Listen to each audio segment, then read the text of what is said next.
Assalamualaikum warahmatullahi wabarakatuh. Kami dari kelompok 5 akan menjelaskan keterampilan abad 21 dan media yang digunakan dalam pembelajaran bahasa Jepang online dan offline. Yang pertama ada keterampilan abad 21. Definisi dari keterampilan abad 21 adalah keterampilan yang meliputi berpikir kritis dan pemecahan masalah, kreativitas dan inovasi, komunikasi dan kolaborasi. Pengembangan keterampilan abad ke-21 ini dapat dilakukan pada semua dengan cara disiplin. Kemudian ada karakteristik dari keterampilan abad 21. Karakteristik dari keterampilan abad 21 adalah menuntut karakteristik siswa yang memiliki keterampilan belajar dan inovasi, yaitu yang berkaitan dengan kemampuan berpikir kritis. Kemampuan ini menuntut kebebasan berpikir dalam suatu proses pembelajaran. Selanjutnya ada strategi pembelajaran abad 21. Yang pertama adalah mengingat atau remember, yaitu mengambil, mengakui, dan mengingat pengetahuan yang relevan dari memori jangka panjang. Kemudian ada memahami atau understand, yaitu membangun makna dari lisan, pesan tertulis, dan grafis melalui penafsiran, mencontohkan, mengklasifikasi, meringkas, menyimpulkan, membandingkan, dan menjelaskan. Kemudian yang ketiga ada menerapkan atau apply, yaitu melaksanakan atau menggunakan prosedur melalui pelaksanaan atau menerapkan. Kemudian yang keempat ada menganalisis atau analyze, yaitu breaking materi menjadi bagian-bagian penyusunnya, menentukan bagaimana bagian-bagian penghubung satu sama lain, dan yang secara keseluruhan struktur atau tujuan melalui perbedaan, dan mengorganisasikan dan menghubungkan. Kemudian yang kelima ada evaluasi atau evaluate, yaitu membuat penilaian berdasarkan kriteria dan standar melalui memeriksa dan mengkritisi. Dan yang terakhir adalah menciptakan atau create, yaitu menempatkan elemen bersama-sama untuk membentuk suatu kesatuan yang utuh atau fungsional, reorganisasi elemen ke pola baru atau struktur melalui menghasilkan perencanaan atau menghasilkan. Selanjutnya adalah media pembelajaran abad 21. Pengertian dari media pembelajaran adalah kata media berasal dari bahasa Latin, yaitu medius, yang secara harfiah berarti tengah atau perantara atau pengantar. Gerlach dan Early mengatakan bahwa media apabila dipahami secara garis besar adalah manusia, materi, atau kejadian yang membangun kondisi yang membuat siswa mampu memperoleh pengetahuan, keterampilan, atau sikap. Kemudian manfaat dari media pembelajaran abad 21, yaitu yang pertama memperjelas penyajian pesan agar tidak terlalu bersifat verbalitis atau dalam bentuk kata-kata tertulis atau lisan belaka. Kemudian ada mengatasi keterbatasan ruang, waktu, dan daya indera. Ketiga adalah dengan menggunakan media pendidikan secara tepat dan bervariasi dapat diatasi sikap pasif anak didik. Karena setiap siswa memiliki keunikan masing-masing ditambah dengan lingkungan, pengalaman, dan latar belakang yang berbeda, sedangkan kurikulum dan materi pendidikan ditentukan sama rata untuk setiap siswa. Pengajar atau guru mengalami sedikit kesulitan karena hal tersebut diatasi dengan sendiri. Kemudian ada klasifikasi berdasarkan perbedaan media. Yang pertama adalah media pengajar,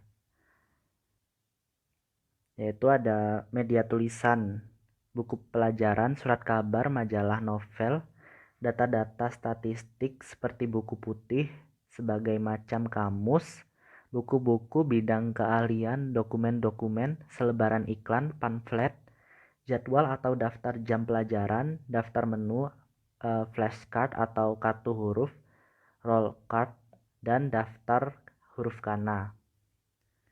Yang kedua ada media audio visual. Yang pertama adalah audio visual, yaitu yang berbentuk seperti video yang bisa didengarkan dan bisa dilihat visualnya. Kemudian audio yang contohnya seperti cokai yang hanya bisa didengarkan suaranya saja.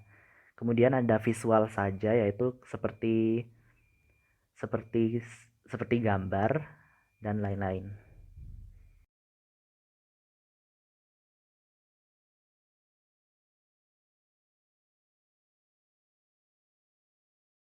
Baik, saya akan menjelaskan materi selanjutnya, yaitu perlengkapan pendidikan. Seperti misalnya dalam peralatan, yaitu TV, tape recorder, laserdisc, radio, komputer, slide projector, OHP atau overhead projector, laboratorium, bahasa, dan sebagainya. Kemudian adanya perlengkapan tetap, misalnya seperti papan tulis atau whiteboard, screen. Selanjutnya, di sini ada media utama dan media tambahan. Media yang menjadi tiang pengajaran disebut dengan media utama atau shukyozai. Sedangkan media yang berperan sebagai tambahan atau pembantu bagi media utama disebut dengan media tambahan atau fukukyozai. Yang ketiga, di sini ada media autentik atau media yang tidak autentik.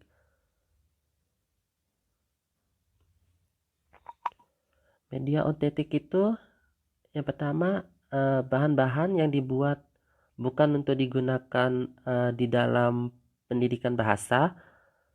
Di antaranya itu terdapat bahan-bahan hasil rekaman dari acara TV, acara radio, siaran informasi di stasiun, perkuliahan, dan sebagainya. Media yang dibuat dengan melibatkan siswa di antaranya itu berupa dokumen-dokumen atau catatan-catatan aktivitas kebahasaan di dalam maupun di luar kelas. Misalnya seperti presentasi siswa, interview, dan sebagainya. Baik, selanjutnya media yang disusun atau dibuat untuk dipergunakan di dalam pendidikan bahasa.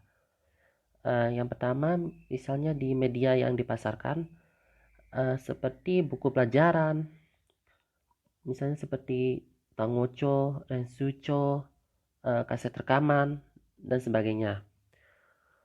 Terus adanya media yang berbeda-beda berdasarkan perbedaan keterampilan berbahasa. Yang dipakai misalnya contohnya seperti buku sakubung, cokai, kaiwa, dokai, dan sebagainya. Terus adanya media yang berbeda-beda. Nah, berdasarkan perbedaan aktivitasnya, misalnya seperti game, role play, project, dan sebagainya. Kemudian ada media yang dibuat sendiri secara bebas. Media visual sederhana yang termasuk media visual sederhananya ini antara lain benda yang sebenarnya dan benda tiruan. Termasuk juga di dalamnya ada guru dan siswa, adanya aktivitas guru dan siswa, gerak isyarat, dan sebagainya. Foto dan gambar, termasuk seperti kartu pos yang bergambar, gunting-guntingan gambar, flashcard, dan sebagainya. Kemudian ada bagan atau diagram, termasuk peta dan sebagainya. Terus ada papan tulis dan whiteboard. Selanjutnya ada karakteristik media visual sederhana seperti penanganannya sangat praktis, baik pada waktu membawanya ke dalam kelas maupun pada waktu memakainya di dalam proses pengajaran. Mudah dibuat sendiri oleh guru, Begitu juga pengaturan dan penyimpanannya sangat mudah. Kemudian tidak dibatasi oleh perlengkapan atau oleh waktu pemakaiannya, karena dapat dipakai di kelas yang tidak dilengkapi peralatan khusus dan dapat mengatur jumlah pemakaian atau pengulangan dengan bebas sesuai dengan reaksi atau respon dari siswa. Seterusnya, tidak begitu memerlukan biaya. Selanjutnya di sini ada media proyeksi diam seperti overhead projector, slide. Kemudian ada media audio berupa kaset rekaman dan laboratorium bahasa. Kemudian di media film, yang pertama pemakaian dan persiapannya mudah dan tidak perlu menggelapkan ruangan. Yang kedua, dapat merekam film dan suara yang dipilih dari beberapa program TV dan dengan segera dapat ditayangkan. Yang ketiga, bagian-bagian tertentu dapat diulang berkali-kali dan memungkinkan untuk dihentikan untuk sementara waktu atau kita sebut dengan pause. Yang keempat, video kamera sudah tersebar di mana-mana sehingga relatif mudah untuk dibuat sendiri. Penyusunan dan reproduksinya pun memungkinkan dilakukan sendiri.